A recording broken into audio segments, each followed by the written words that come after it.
June 12th is not only about the annulment, but it was also a time in our history when Nigerians said no to military dictatorship. And the struggle for democracy was launched from the very moment of that annulment.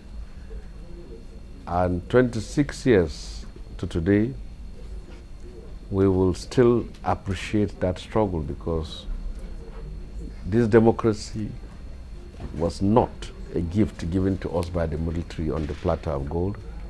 It was also not just a giveaway or a lottery that we won. It was a product of struggle and sacrifice. How do you think this democracy should be sustained, remembering that this is the longest you've ever heard? Yeah, the only way to sustain this democracy is to make the constitution of our country our guiding principle.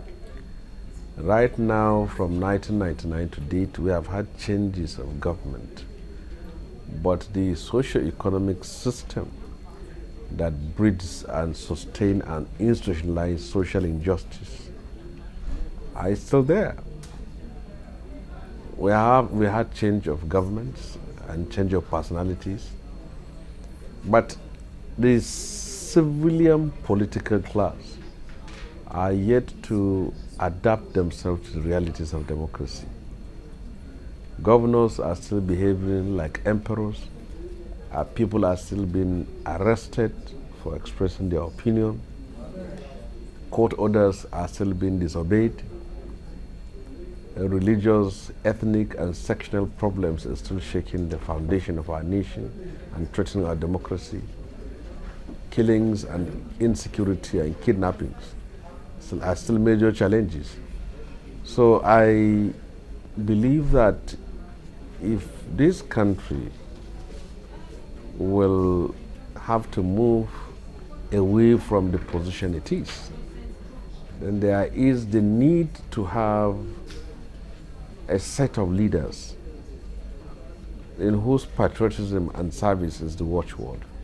Do you also share the view that poverty is at the base of insecurity in Nigeria? This is a nation of 200 million people. Do we need 36 states? We don't. We shouldn't have more than 6 regions in Nigeria. Do we need 2 chambers of National Assembly? We don't.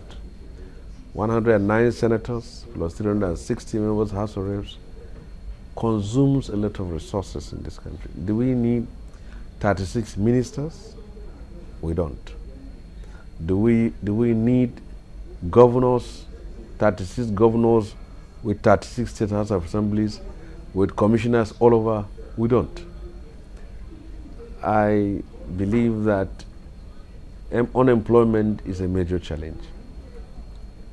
Unemployment, our young people today are unemployed and underemployed. And you see them sitting at productive hours, and if they continue to do that, we will wake up one day and find them picking up arms against the whole nation. Yes.